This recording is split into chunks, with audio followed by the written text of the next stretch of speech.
Well, looky here. Stephen Moore, welcome back to Living on Music, my man. I'm back. Thanks, You're Stevie. back. Thanks You're for back. having me. And again, we will be we've had two adventures on Living on Music. We had yours talking about your world and your history, and also that incredible series with Gary and Birchmere for your All Roads Lead to the Birchmere. This, my friend, sounds like it is one heck of an amazing run with Capital X, your new book. Congratulations, by the way, Thank, on launching that in December. I love that you did this. thank you. I'm And thrilled and so relieved because uh, I've been working on this since uh, 1983.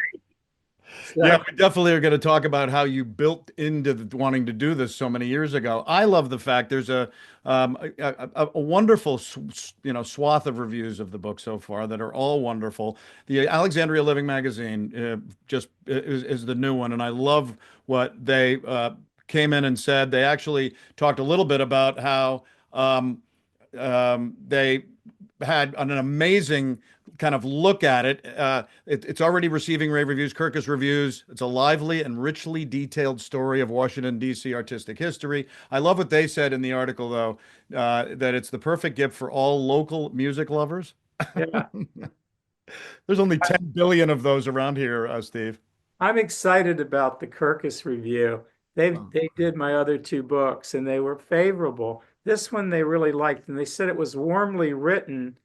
And the book is interesting because the chapters differ in style depending on who the people I'm doing it with. Some are conversations, some are more scholarly approaches, and I Right. wanted it to be different, but they liked it. They thought it was warmly written throughout. So Uh, I'm really happy about that. Well, that is no, that's that. I bet you're not only happy about that, but God, it's a wonderful ride already when this book is. You've got a reception coming up on Thursday, February 27th, right at the Arts Club of Washington. The Arts Club, I've been there one time. My wife and I, Mark, my late wife, we were invited down there by somebody, and we sat with John Hurd's parents. Now, that's Oh, the father in Home Alone, right?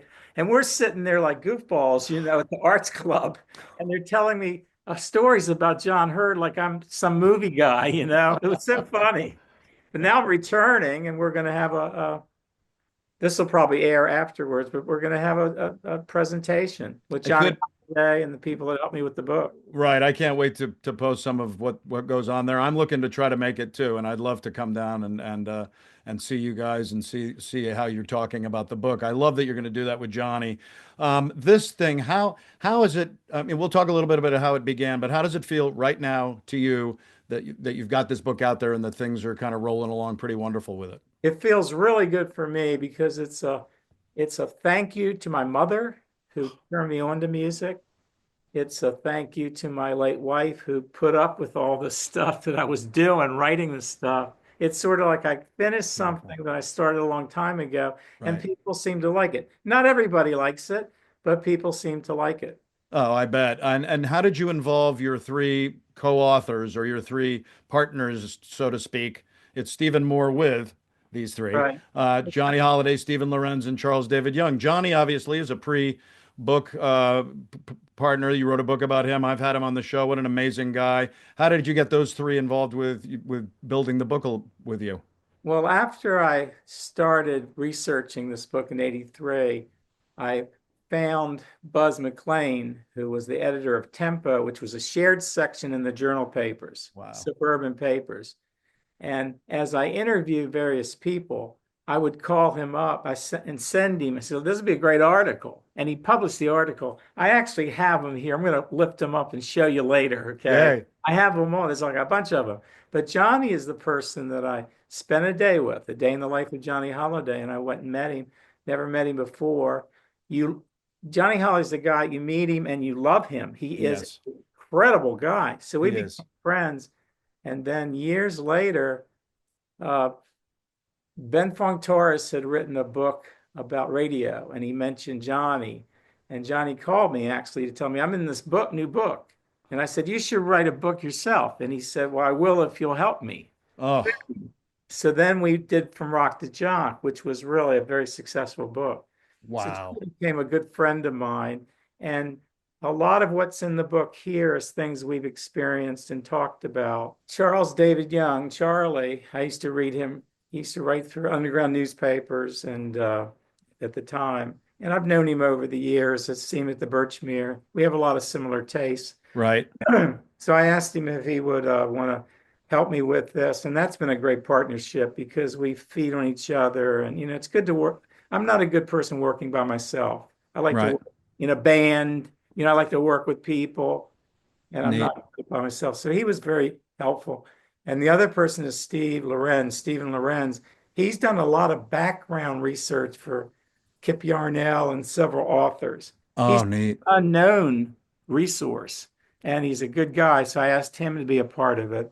So that's how the co-authors came about. Oh, I love that. I've been wanting to know because I've seen those guys and I know Johnny, but I was like, Stephen and Charles, that's got to be an amazing thing to have them. Well, at least you contributed your Tommy Lepson interview, which is great. And I, also, I got two other. I might have more than two other people contributed. Is Dave Nuttycombe, who I've always loved since right. Travesty and Langley Punks. David Nuttycombe, in my opinion, is one of the funniest guys on the planet. That's great. He wrote the whole chapter about Travesty and Langley. Oh. I put enough in there to pretend that I helped him, but also Diana Quinn, Yeah. early punk, crusader here. And she wrote the chapter on punks with David Wells. So I Oh, have other man. people contributing. And the other big contributor is Daryl Davis. Daryl Davis Oh, has a chapter, but he was my go-to guy. When I wrote about Jolson and talking about racism, he was my go-to guy there.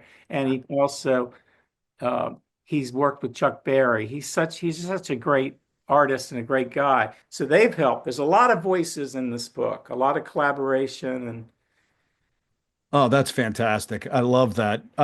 Talk a little bit about how you came to be with writing this book. We'll talk a little bit about more about the book itself, and I want to hear some of your kind of things you did researching it. How did you get going on this so many years ago, and then boom, look at this.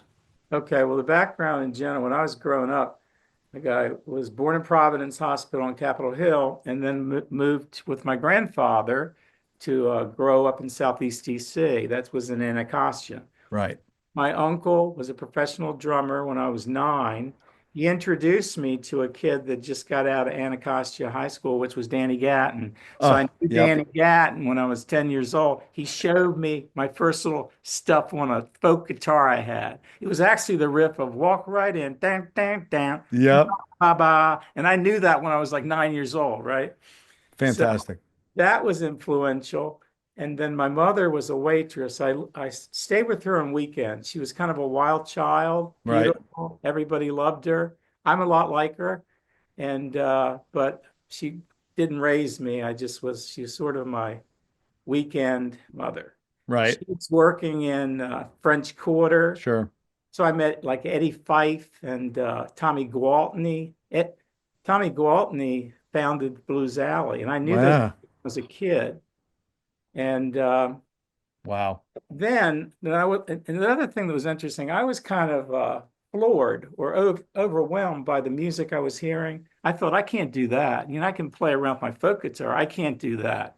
And then I saw the Beatles and Ed Sullivan in 80, in Six, 64. 64. The Beatles. Right. Right. And I said, I can do that. That's chords. I can start a band. And I started a band in 8th grade. Nice. I've actually been in bands playing about 2 or 3 times a month up until COVID. So I never Sure. stopped playing Yes. in bands and Yes. played corporate things and Yep. weddings. I thought I was pretty good, but I was kind of improvisational. Right. And when you're improvisational, you don't try to be perfect. Right. Be in the zone. That's how I write books too. I'm not Right. looking for perfection. I'm looking for voices and. Right. Anyway, here's how the book started. I in a very interesting fluke, some guy offered me a job taking care of chimpanzees, And I talked about that with you in another interview. Yes, I ended up in unbelievable. Georgetown and I was doing research and I was also learning how to write grants. Right, I learned how to write when I needed to write grants. And right. writing grants is easy. All you have to do is really figure out what is the hook to get the money, and then you have to write it where it's kind of boilerplate stuff. But I Wow. was able to do that. But I never really was a very good writer. Sure. But in 83, I had a dream. I'm not kidding, that I was writing the history of Washington, D.C. music. Wow. I woke up, I even had a title, Capital. Oh, And I told my wife, Margaret, I got this idea about writing a book. And she just looked at me like she loved me so much to just not even care about all these stupid things that I came up. She was like, good, that's good, then went back to her life. And, so I started writing to all the people that I kind of knew were Washingtonians. I knew Helen Hayes was yeah. here on Panorama. You don't remember that TV show. It was a variety noon show. Maury Povich was in. Yes, I do remember. To see her talking about DC. I Right. knew people in the Casino Royal and those guys, and wrote a letter to Helen Hayes. I wrote it on Georgetown stationery. One of the little tricks I had is when I wrote to people that I was writing a book about, capital acts, I always put it on Georgetown stationery. And that got me through because I think they thought, like this is guys from Georgetown. Yes. Of course, That's I didn't let the classic. people I was working with at Georgetown know that. Right. But Helen Hayes wrote back immediately. I've got the thing on the wall, and she says, "This sounds like a wonderful idea. What can I do to help you?" Right. Then I had Helen Hayes. I wrote to Sylvester Stallone. I got an interview with his father. I wrote to Goldie Hawn, and his Oh, mother answered and said, "No, we're too busy for this." wow. And a number of other people. And the other break I had is I had remembered that a disc jockey had played "I Want to Hold Your Hand" on the radio. Right. And believe it or not, this was 83, and nobody knew what I was talking about. And now that's because I was just talking to a small group of people. Right. So I started calling the radio stations, and people said, "I don't know what you're talking about." Finally, young Dave Brown, who's on DC 101, Right. he said, "That's Carroll James. He's not in the business anymore, but he's the one that did it." So I looked him up in the phone book, and he's in Silver Spring. You used to have a phone book, and they would tell you where the addresses are and stuff. Oh, So I called him up and I said, "Are you the disc jockey that played 'I Want to Hold Your Hand'?" He says, "Guilty." I said, "Can I come and talk to you?" He said, "Okay." So I drove after work. I drove to his house. Really oh, nice guy, very interesting, smart man, but he was not in radio at that time. right. As I walked in, he gave me a tape. He says, "You'll be interested in this." So then I got this whole story, and people know that story now. Why do they know it? Because I turned it into an article and sent it to Washingtonian magazine. Oh, perfect. I sent it to John Sansing because he's the editor. That's how much Yes. I didn't know, right? And Yep. what was funny is that everybody was telling me. Margaret said it too. He says, "Now be prepared. Be prepared. You're going to get rejected."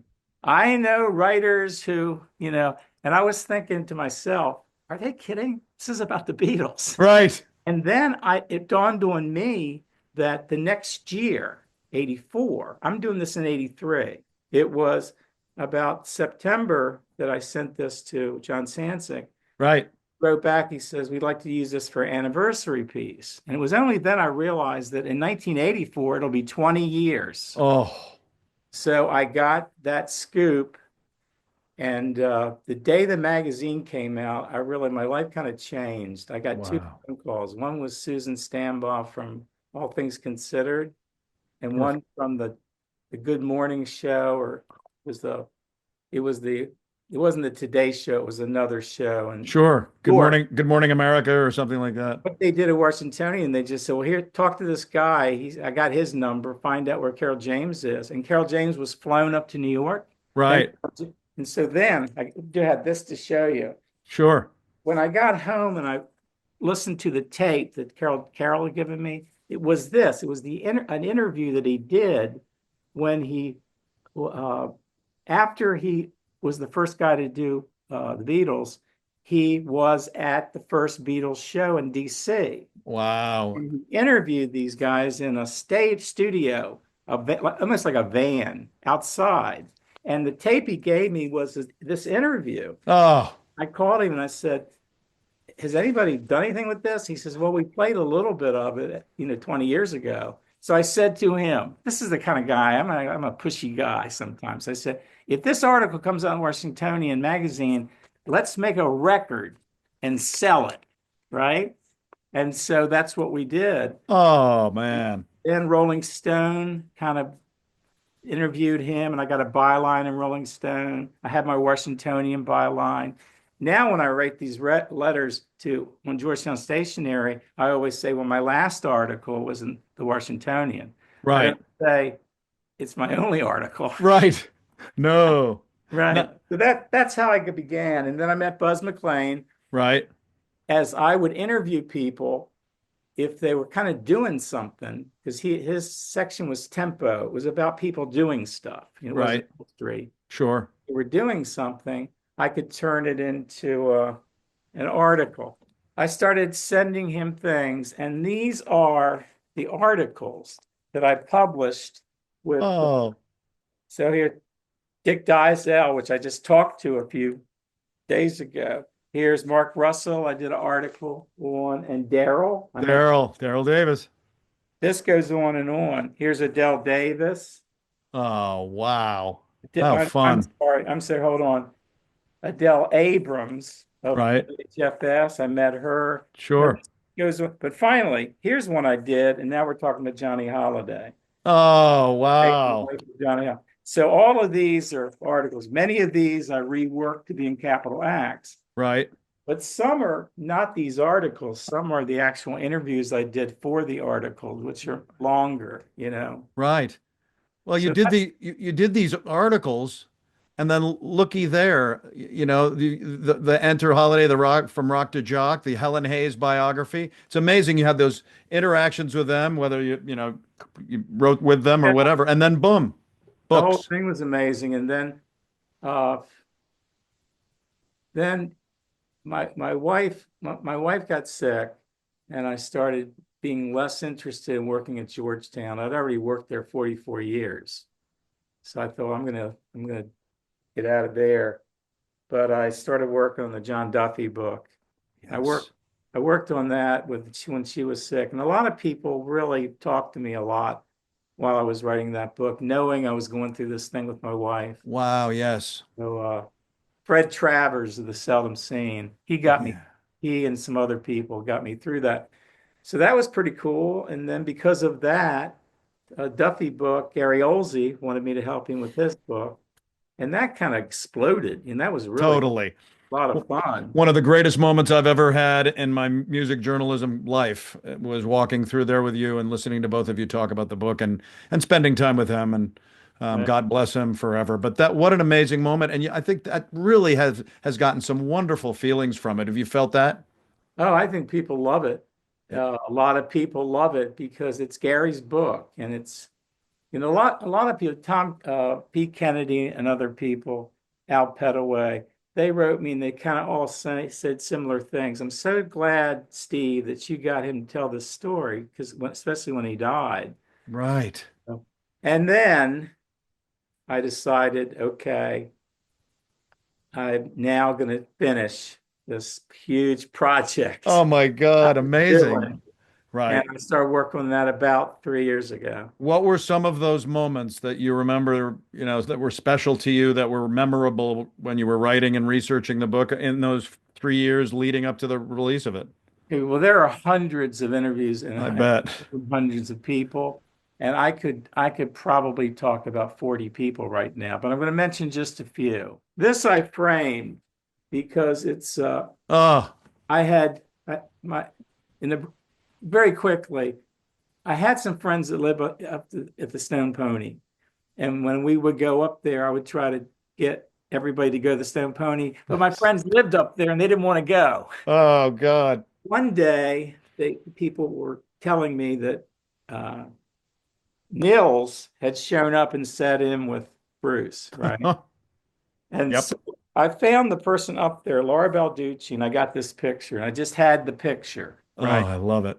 And then Nils, it was announced that Nils had joined the E Street Band. You I bet. thought, I got the picture. So I called Ah, Buzz. I got a picture with they're together. I thought this is it. But I don't know Nils, you know. I don't know Bruce, you know. I can't right, talk to me now. right. Except there's a guy, Bob Berbrick, who's Yes, the drummer for Grin. I know him well. He is, I think he's my favorite drummer. He's a He, drummer for Vikings too, who I sing with that's Mikey, sometimes. that Yeah. band's great. Yeah, And I'm he singing with them lots again. of mountain boys. I was able to get him on the phone and he gave me a nice little quote, right? And Sweet. I always wanted to thank him. So I called him up to be in this book. He's Oh, such a great. great story. Yeah, he's a sweet guy. And this, and I found out a couple of things about Bob. What number one, we had very similar backgrounds. His mother was having sock hops. My mother was, you know, having parties, you know. We both liked the same kind of music and the Beatles. You know, Bob drummed for the Hangman, What a Girl Can't Do. His drums start that. It's fantastic. So I talked him into meeting with me. He's a very quiet guy, and he's not the type of guy that ever tried to, you know, get the spotlight. Right, He's anti that. right. Talked him into meeting with me for pizza. And we had 3 hours. And that was one of the best conversations because we had so much in common. So he's now a friend. And there's other people that are like that in the book that I worked with. Daryl's an example. Right. Uh, and of course, Adele, Abrams. Wow. There's a lot of people in the book that I just became really, you know, good close friends with that would have never happened if I didn't do this book. Sure. And they also, I wish I could think of some other names right now, but Well, no, use I mean, Bob as an example. There's a lot of people in the book.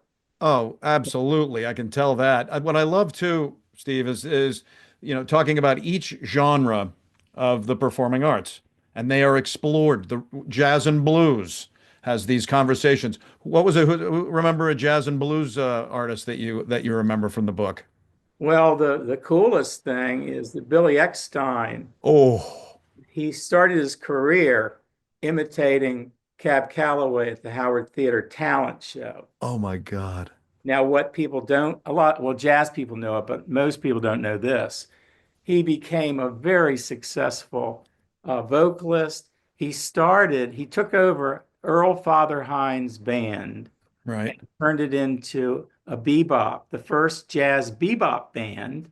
And Daryl told me that the reason bebop is so fast is because so many uh, people were stealing the black guy's music and He, copywriting it. So the bebop things, let's do it really fast, make it difficult to have. wow.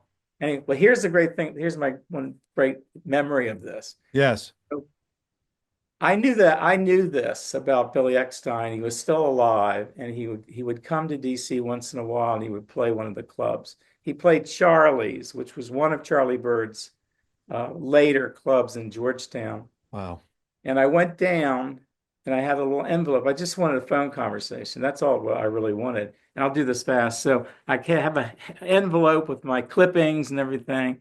I'm going to give it to the great Billy Eckstein, and and hopefully they'll give me an interview. Right. Gave it to him. And I came back with my wife Margaret to sign, to leave, pay and leave. And there he comes back to me and he says, "Listen, Steve, I'm going to be here tomorrow. Why don't you have dinner with me?" Oh, I said, "Wow." wow. That's in the dinner with Billy Eckstein's in the book. But this, I actually have on tape. Check this out. This doesn't happen often. So I'm talking with him, and I haven't done much of anything. I'm not like a real journalist. I'm like a pretend journalist. That's what I thought. And the co-owner of Charlie's, which is a woman, I can't remember her name, she came over to Billy and said, "Mr. Eckstein, the music critic for Time Magazine's here. He wants to talk to you."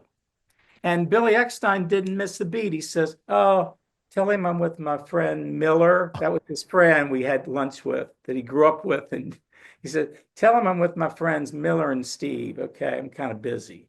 Oh, And I thought, wow.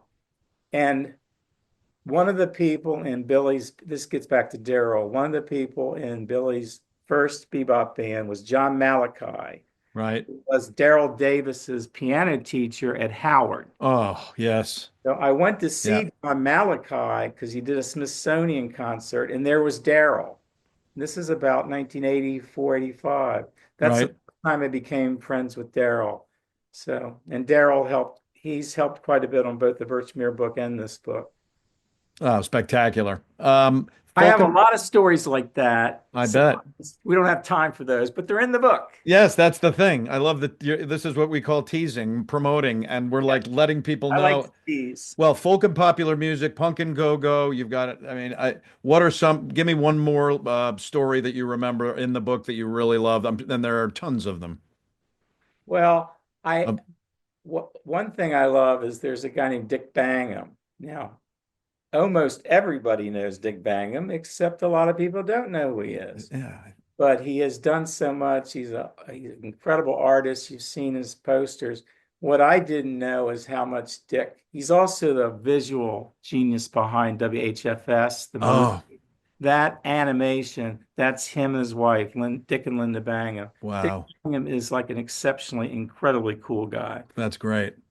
And he he met the Root Boy Slim before Root Boy Slim really got into music. He played Scrabble with him, and Dick had kind of the vision of how Root Boy Slim could be great. And he invented the Dick invented the Zoom glasses and a lot of the shtick. He played trombone in the Root Boys band.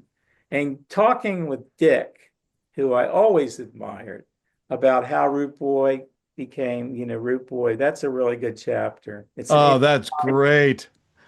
I love that. One of my guitarists in my now 19-year cover band that we're still playing in, Second Wind, who you came to see that night Hey, at but Herbst. I was gonna kiss your butt because your band is pretty good. We went to this, and what's the name of the place that you played? Earp. Herbst, Ordinary. That reminded me so much of the CYO dances I used to go to. It has a little riser. It looks like where we used to have them in like Catholic schools.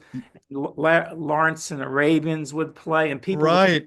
It has that people go to Earps and see Steve's band and other bands. Like there, it's good. Yeah, That's it's a neat place that took a while to get going because of the pandemic for Michael I'm DeMarco, gonna get back that. the owner. But Root Boy Slim is actually one of my buddy John Nicholas, who plays guitar.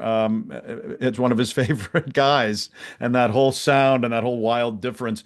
I wanted to mention one thing again, and I love a line about fact that Capitol Acts showcases the prominent and influential performing artists and media figures from the Washington, D.C. area from 1792 through today. Give me something from around 1792 that's in the Capitol Acts.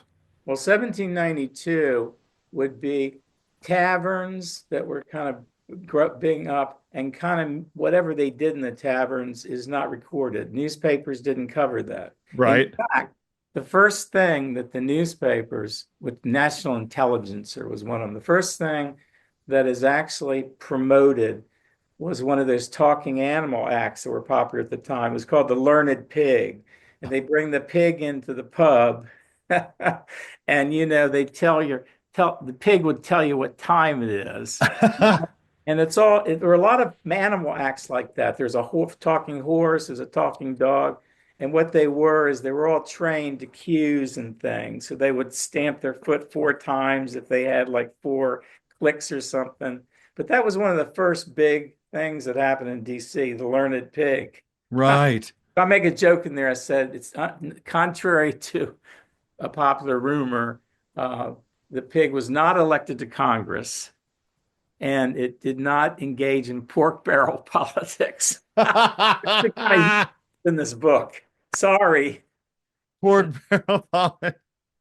Oh, that's But fantastic. the book starts off very scholarly. It's almost like I Oh, had to write great. it that way because I don't have voices. I can't interview these people. I have to just give the facts. It's Right. about the beginning of all the theaters. It talks about Sousa, John Philip Sousa.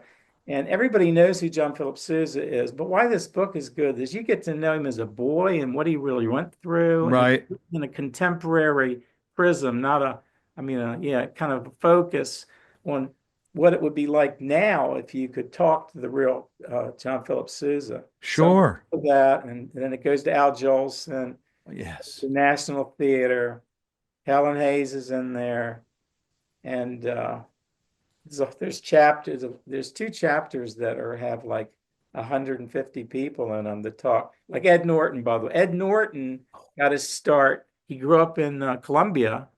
He's playing Pete Seeger in the new Dylan movie. That Oh, Ed Norton. yes. Oh, yeah. Just saw it. Loved it. And he did a lot of his early stuff at the Harlequin and Yeah. Gobies. That's how he began. Who knew? I know. I didn't know that. So No. the book has a lot of stuff like that. Oh, it's just I don't know. I'm growing my love of it too. I think that I loved again the quote from the Alexandria Living magazine again that said it's the perfect gift for all local music lovers who especially enjoy behind the scenes stories. That's got to make you feel wonderful that somebody feels that, music lovers will love your book about the music world. Well, it makes me feel more than gratified. It's kind of I can't actually believe the reception it's gotten. Kirkus, I was worried about because things have gone so good with Kirkus. And you don't know what's going to hit you if you don't know what's going to hit you. But Sure.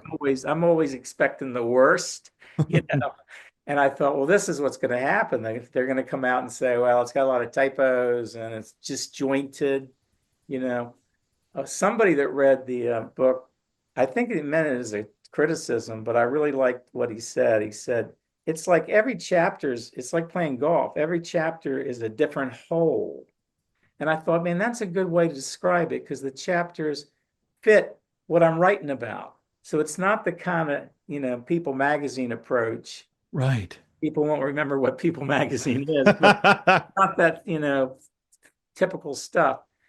Anyway, when the Kirkus thing came out, the final thing they said, aside from the warmly written, they said the people in the scene will need this book, but it should have a big reception outside the Beltway too. And that's exact. So Kirkus is now actually going to help us do a advertising thing to get it into libraries. Of all the books I've written, I think this is the book that needs to be in the library because it's Right. solid research. Right. Well, there's some great stuff you've written, but yes, this is the big thing. And it makes perfect sense from your childhood growing up and then all that you became in love with and then the writing began and then boom, here you go. I mean, congratulations, Steve, on Capital Acts. Where can people pick this up? Well, it's available on Amazon. Yeah, Uh, it is. Apply for the booklet. Yeah, I just changed the metadata. So when you see the description, it'll have the Kirkus review. It didn't have much before I got a review, Right. but you can pretty much get it at wherever online books are sold. And I think the Kirkus is going to help get it out there. And I will Good. say something that is not fake humility. Okay. It's really true. I don't see myself as this great writer, right? I just don't see that. And Okay. I'm kind of embarrassed because the great writers that I have in mind are really great writers, right? I'm just like trying to get some stuff going, like my band. I'm not like the Beatles. I'm just a guy trying to play guitar. But the main thing I want to do is I want to be presented as somebody that wants to, in conversation, record, put for posterity a lot of great people that came from Washington, and this book kind of does it. Oh, it I'm totally happy with does. the way it's coming out. I just think you've had a beautiful run again on what you've done and the people that you've gone. We've mentioned Cerphe, who's a longtime friend of mine, and then you had that book about him, and he still lives big in Oh this yeah, yeah, region. yeah. And Cerfe's, I had a great time with Cerfe. Patty Johnson Cooper and I helped him write that book, Yeah, and he's in the book. Buzz McLean did he's there's a lot of Cerfe in the book, and his radio station is great. And one of the people that does the theme, Stilson Green, does the themed album. Oh, yeah. It did the cut. He's done all three covers, but this cover, I love this cover. And Stilson Green did the cover for me, and he's part of Surf's group. Yes, I'm swimming in it here, and I love it too. And it really is. Congratulations on this, Steve Moore. And what I'm going to mention now is and Thursday, February 27th at the Arts Club of Washington, 6:30 to 9 p.m. That is the reception for Capital Acts Washington, D.C. Performing Arts. If people want to go, how can they go? There's a invitation. If you go to Arts Club uh, website, Sure. have it posted, and there's a click on it's a ticketed thing, so you have to pay for it. I mean, Yeah. 20, because they're gonna have food and everything. $20 following the reading, meeting the artists. You've Yeah. got hors d'oeuvres and an open full bar, and then people can buy the book. I hope there's a wonderful group showing up for that. I hope to be there too Well, to it only just, seats 100. It's only going to be 100 people. hey, So I that's think, still that's perfect. And I hope to be there to shake your hand, give you a hug, and see yeah, Johnny. yeah, yeah, yeah. Uh, And thank you, Steve. We've had a great time doing a number of things. We So have. appreciate your friendship on that. Oh, absolutely. With it, well, we're just we're right in the same kind of world of music and things like that, and I love that we cross paths and stuff like that. Yeah, Congratulate. I Con was just thinking I was thinking one thing. We're Sure. both musicians, right? Yeah. But we're not getting the Grammys, right? We know how good we are, but we love music. Right. Both trying to do journalism, we're so I think we're where we should be. We're a lot alike, I think. Yeah, I love that. My singing again started 19 years ago and has gone beyond my wildest dreams. The biggest thing was playing at the Bethesda Theater for the Beatles tribute with all those amazing Beatles guys, and we're doing it on September 20th. There's a little promo for that at Bethesda Good. Theater. No, I'm coming back. I'm coming back and seeing Love you. I'd love to have you for that because I think it'll blow your mind because of all those people that you know of who play in Beatles bands and then a few of us they brought in and it's been the most incredible experience. It's There the it is. Here it is. Look how thick it is. Ooh, 54 chapters. 54 chapters, appendixes, and there's also photos of Gary I put in here. A lot of photos, things like this. Oh, perfect. Yeah, I hope people buy it and hope people enjoy it. And thanks for this publicity. It's great. Well, it's been wonderful to have you again on, and I know we'll probably hopefully run across each other very soon. Congratulations on Capital Acts, and I hope to see you soon for the reception, man. Thanks Congrats. so much. Thank you, man. My pleasure.